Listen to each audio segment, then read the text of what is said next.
Hello and welcome to Volusia Magazine. I'm Amber Osman. In this week's episode, we celebrate annual Turtle Day and send a patient back to the Big Blue. We have tips to get you prepared for hurricane season, and tourism is alive and well here in Volusia County. Later in the program, Joanne Magley gets the county's economic outlook from Pedro Leon, business manager in the Economic Development Division. Those segments and more coming right up on Volusia Magazine. I hope you stay tuned.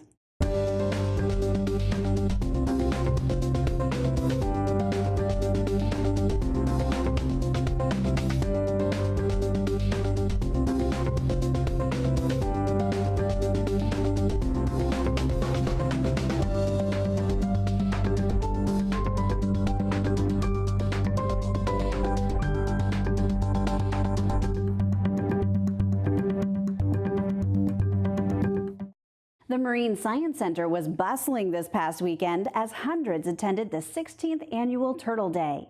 Attendees were treated to free admission thanks to the generous support of local sponsors. The day included hands-on activities and presentations by education specialists. Visitors also met glove-trained birds of prey and were able to get their hands wet in the center's 1,400-gallon touch pool and view sea turtles being cared for at the Turtle Hospital. There also were exhibitors from regional conservation organizations, face painting, crafts, and live music. We've grown to a wonderful family event, and today we had about 2,300 visitors come to the Marine Science Center and have a chance to see all the work that we do with the sea turtles, obviously, but also with our bird hospital and with our exhibits and aquariums and all the educational programming that we had throughout the day. Turtle Day culminated with the release of Maxwell, a loggerhead sea turtle that had been cared for at the Marine Science Center Turtle Hospital. Staff released Maxwell back into the ocean to the delight of hundreds who came out to watch. Maxwell was really eager to get back out to the ocean, which is great to see such a change from when he first came in and he was so weak and lethargic. Now he's over 200 pounds and he was ready to get back out there to the ocean just in time for nesting season and hopes that he'll be able to be part of the breeding population. The Marine Science Center is located at 100 Lighthouse Drive in Ponce Inlet. Visitors may view the Turtle Hospital and walk through a marine display area and Seabird Rehabilitation Center from 10 a.m. to 5 p.m. Tuesday through Saturday and noon to 5 p.m. Sunday. For information, you can visit themarinesciencecenter.com or call 386-304-5545. The Ocean Center has a variety of public events in May, including USA Gymnastics Region 5 Trampoline and Tumbling Championships and the News Journal's Best Preps Awards Banquet. This is the second time U.S. Gymnastics has hosted the regional trampoline and tumbling competition at the Ocean Center. The competition is May 11th through the 13th and includes competitors from Florida, Tennessee, North Carolina, South Carolina, Georgia, Alabama, and Mississippi. We host several gymnastics events throughout the year. Some are what you are used to seeing for gymnastics. This one is not that. This is trampoline and tumbling competition. So if you want to see something that's different than what you expect for regular gymnastics, come on out May 11th through 13th. The competition is open to the public. Admission is $10 for children and $20 for adults. For more details about the competition, you can visit www.region5tt.com. Also in May at the Ocean Center, the News Journal will host their annual Best of Preps Awards Banquet. This event celebrates and honors the accomplishments of the 2017-2018 All-Star High School student athletes. Grant Hill, an NCAA champion, 7-time NBA All-Star and sports broadcaster, is the event's featured speaker. The doors open at 6 p.m. and the event starts at 6:30 p.m. General admission tickets, which may be purchased for $50, include dinner, the award ceremony, and presentation. General admission seating is first come, first served in proximity to the speaker. For more information, you can visit gatehouseLive.com/expos/sports/Daytona. The Ocean Center also is gearing up to play host to the area's high school graduations in May and June. Thousands of students from high schools in Volusia and Flagler counties will be walking the stage at the convention center, which has been the epicenter for graduations since its doors opened in 1985. There are a few events during the year that we consider to be all hands on deck events. That's definitely an all hands on deck thing, and this is where Ocean Center plays the role as the kind of community asset here for the community to help all that happen in one day, where each school couldn't do it on their own. For a complete list of Ocean Center events, you can visit oceancenter.com and click on Calendar of Events. Volusia County is joining with industry leaders to celebrate National Travel and Tourism Week, May 6th through 12th. And there is a lot of excitement as tourism continues to grow. There's actually 3 advertising authorities within the Volusia County, and we all work very close together because we have exactly what people are looking for right now.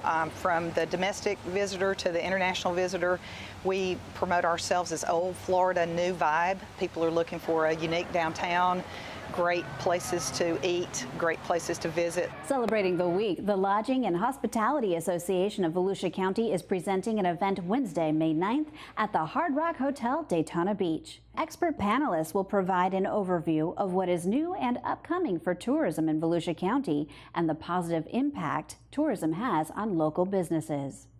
The event is free and open to the public, but reservations are required. To register, contact Eileen Gaines at 386-257-6828 or egaines@DaytonaHotelMotel.com. Now that we're into May, it's important to start thinking about hurricane season, which begins June 1st. Last year, Volusia County experienced its second hurricane in less than a year when Hurricane Irma struck September 10th. Nearly 5,000 homes, businesses, and government facilities were impacted at a time when many people were still recovering from Hurricane Matthew. You know, we're a month away from hurricane season, so never too early to start those planning and starting looking at your hurricane preparedness plans for the upcoming hurricane season because, you know, we don't have a crystal ball. As depending on what's going to happen, it could be a slow, busy, who knows. You know, all it takes is one. Hurricane Preparedness Week is May 6th through the 12th, a time when emergency officials encourage residents to prepare for a potential landfalling tropical storm or hurricane. Residents are encouraged to download Volusia County's Emergency Preparedness app. The app is available for download at the Google Play Store and the App Store.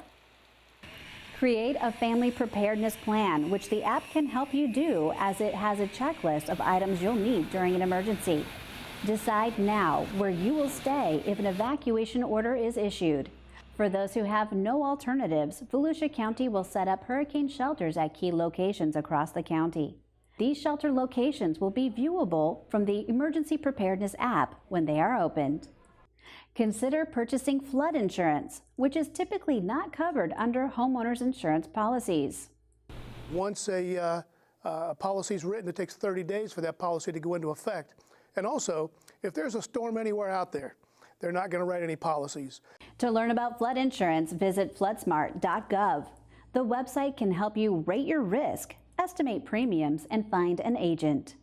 For more information about disaster preparedness, call Volusia County Emergency Management at 386-254-1500 or visit volusia.org/emergency. Residents should also follow Volusia County Emergency Management on Facebook and Twitter. The Volusia County Business Incubator recently hosted the 5th annual Cairns Foundation Innovation Challenge, where local college entrepreneurs compete for cash prizes and the chance to advance their technologies. Community Information Director Joanne Magley has the story in this week's Business Beat. Broken fishing rods, driving distractions, unsanitary water, and smelly shoes. Real-life problems encountered by local college students who took matters into their own hands and created a solution. Many applied, but only 6 budding entrepreneurs were invited to pitch their innovations at the 2018 Cairns Foundation Innovation Challenge, sponsored by the Volusia County Business Incubator. Thomas Oltorek, a student at Stetson, is an avid fisherman. He created the Quick Clip, I participate heavily in college fishing throughout my time in school, and one of the days we finished fishing, our favorite rod that we were catching all of our fish on had broken eyelets on it, and we couldn't use it anymore because we kept using it with the broken eyelet and more eyelets were popping off to the point where it rendered the rod useless. And on the way home, we thought about it, and I was like, why can't we just have something that would clip on there, strap down, and replace that guide so we wouldn't have to give up that rod for the day? And after a lot of studies and sketches and drawings, it came to life on the 3D printer at Stetson. Jalessa Zolko, a freshman at Stetson University, began thinking like an entrepreneur when she was just a young teenager. I want to say 6 or so years ago, I was in the back seat of my mom, and she was driving in the front seat, and all of her belongings went flying off the front seat. She always keeps everything up there. So little me in the back seat was climbing over, trying to help her collect all of her items that she put in the front, and then we thought, wow, why don't they have something there that holds the items in place that is still, they can stay in the car at all times? So that's how it kind of came about. That idea was the Smart Sleeve, made from an elasticized fabric network that's placed around the passenger seat to protect and secure valuables while driving. Jalissa patented her idea and then sat on it for a while, getting opinions on the product. Then, Stetson launched its entrepreneurship program. So I was like, wow, this might be my chance to finally, commercialize this product before it's too late.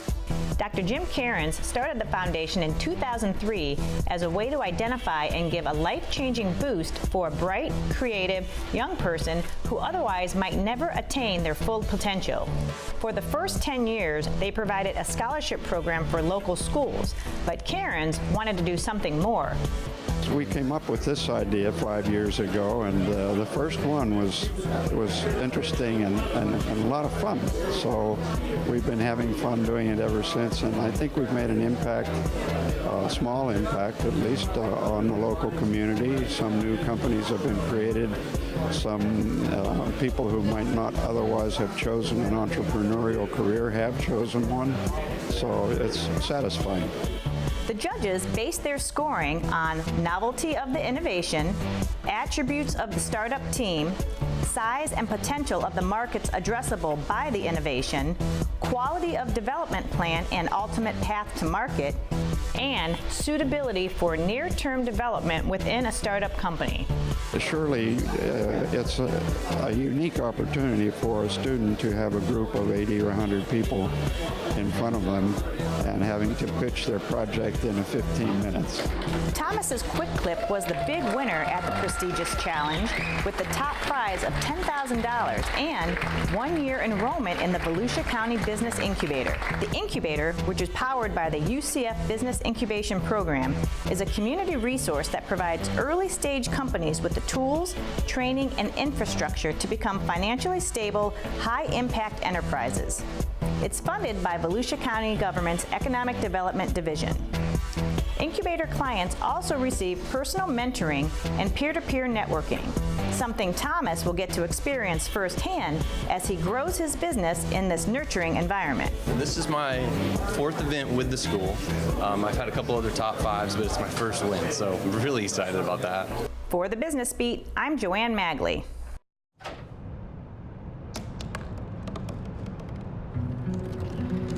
They said I couldn't dream. Called me a piece of trash and swore that's all I'd ever be.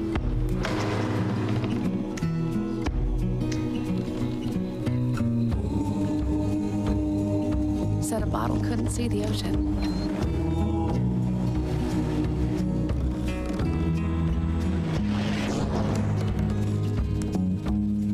Give up. Go back to the dumpster.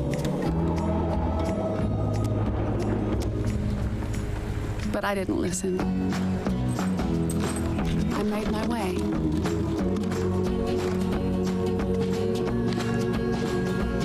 And now, I am what I've always wanted to be.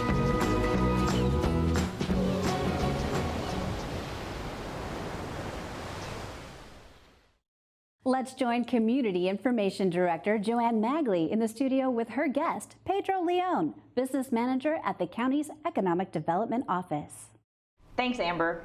Well, the economic news across the country and here in Volusia County continues to be very positive. So today, we'll take a look at the key economic influences for the local economy for the first quarter of 2018. So joining us in the studio is Pedro Leon, Business Manager in the county's Economic Development Division. Hi, Pedro. Hi, Joanne. Thank you for being here. So every quarter, you and your team give an economic development update to the community, which just happened this past Friday. So give us an overview of what you discussed at that update.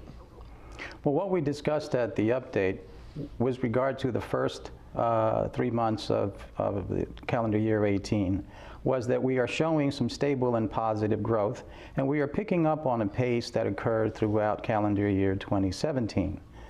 The number of building permits and permit values are higher than they were this time a year ago, and our unemployment rate, our official unemployment rate, is down to 4%.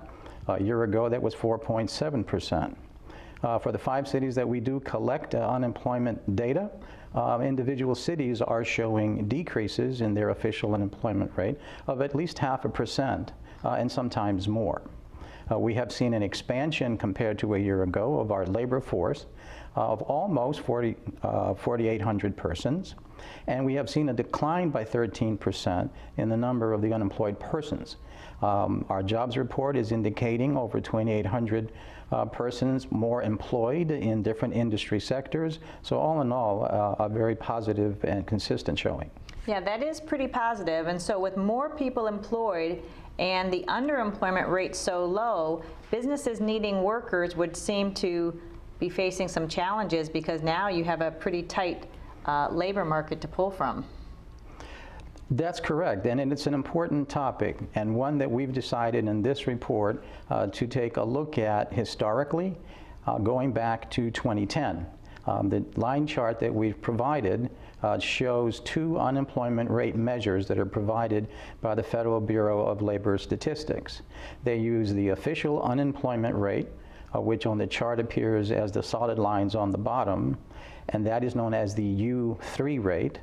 And also includes what is called the U6 rate, and it is a broader measure, but let me be a little more specific. The U3 official rate looks at those that have been actively seeking work during the previous 4 weeks from when the survey is taken. So that is a rather tight or technically defined group. The U6 measure provided by the Bureau of Labor Statistics is broader because if someone has been actively searching for work sometime in the last 12 months, but not necessarily the last 4 weeks, they can be reflected in the U6 measure. What the chart helps us see between 2010 and 2017 is that the rates are trending downward. And what is significant about the downward trend between the 2 measures, from the tighter group that was looking for work in the 4 weeks versus the broader group that is looking just in the last 12 months, but not necessarily the last 4 weeks, is that gap over time has narrowed. In 2010, that gap was about 7%. The gap in 2017 is down to 4.8%. So while the official rate is showing us approaching full employment territory, clearly business owners that are looking for new hires are tapping into this market of folks that are seeking jobs but may not necessarily have been captured in the official survey number. And that's a cause for optimism that we have this additional resource of workers. All right, so let's now talk about the construction industry. For the quarterly meeting, you show a series of slides that indicate permit activity. Tell us about those numbers, beginning with residential construction. Well, we've had a solid showing in residential construction with 548 residential permits issued throughout the county.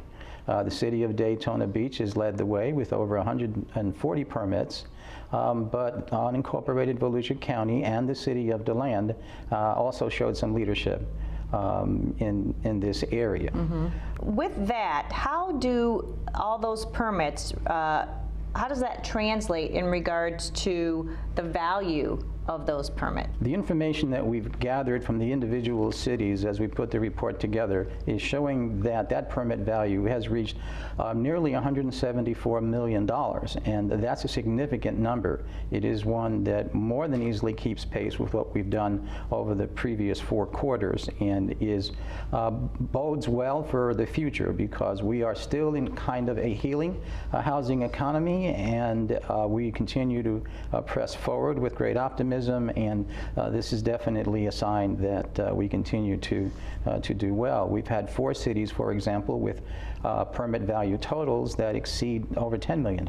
So you mentioned the word healing, and I think that's a good point to get across, because while we are seeing a lot of residential permit activity, there's a lot of development going on in west of the 95 I-4 area, we know that we're not near where the levels that we were in, let's say, 2003 and 2004. And pre-recession, yes. And that's why you say healing, because not that we want to get to numbers that are not sustainable, but we are not yet near those numbers of pre-recession. That would be correct. We are certainly on a path of strong recovery, and we look forward for that to continue. Okay, so let's talk about the commercial construction numbers now. There are a number of projects underway or recently completed. So what does your data show for that? The data is showing 64 commercial permits were issued during the months of January, February, and March for a permit value of $91.2 million. Here again, the city of Daytona Beach and unincorporated Volusia County, we're showing some leadership, and we see a number of projects that were over the $1 million mark. There were 13 projects overall that hit that threshold, and 3 projects in particular that were over the $5 million threshold. They included the Security First headquarters facility in Ormond Beach, the Sheriff's Evidence Storage Facility, as well as the Brilliance Assisted Living Facility in the city of Edgewater. All right, so this report for this quarter also included charts on the impact of added commerce to employment and wages across a range of industries. What were some of those impacts? We've had the opportunity to use an industry-accepted economic analysis tool. It's a model known as IMPLAN that gives us the ability to make some assessments about the impact of employment and wages as a result of growth. And what we were looking at is this kind of ripple effect through the economy, this kind of multiplier effect that comes when there is new employment in the system. And so we had the ability to look not only at the direct employment category, but also a couple of other categories. For example, Business A decides to have a brand new facility in a certain region that it has not had before, and it will go ahead and completely staff up this new facility. Those are its direct hires, and those are in terms of full-time equivalents, or FTEs, which the charts will show in red.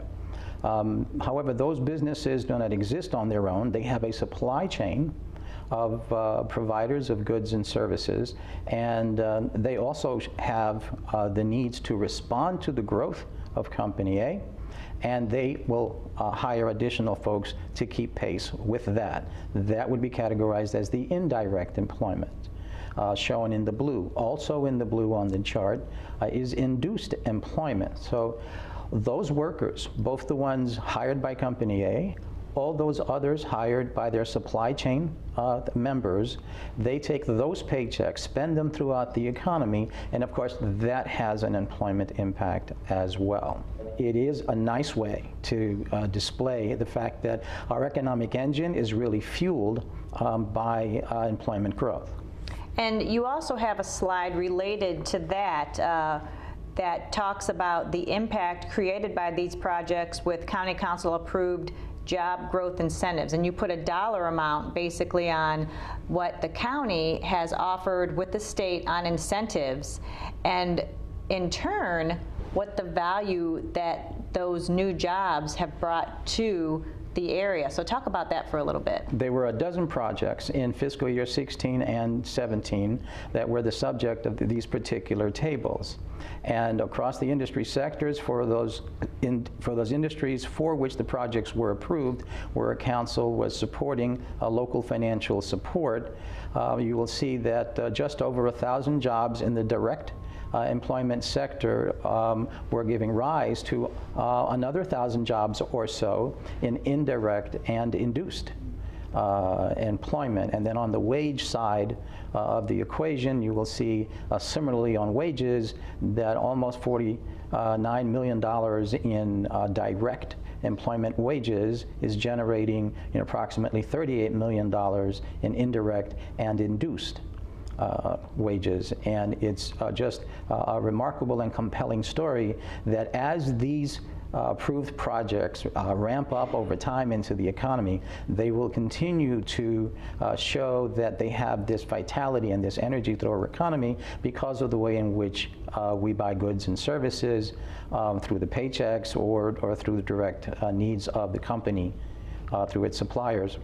It really shows a great return on investment that the county and the state made and what you got in return. I think that's really just an eye-opener to the impact that those additional jobs and the investment of those for those jobs really has on the community.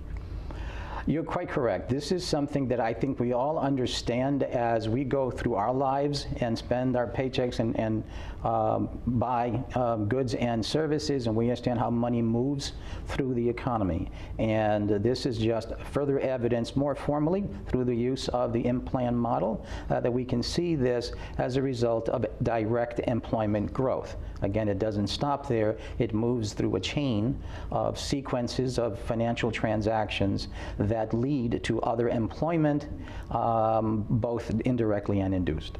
So Pedro, your division hosts the quarterly breakfast every quarter, but every day your department offers a wealth of information for business owners, individuals, entrepreneurs, anybody who's looking to expand or maybe just get some help with their existing business. So what's the best way for people to learn more about how Economic Development Division of Volusia County can help them?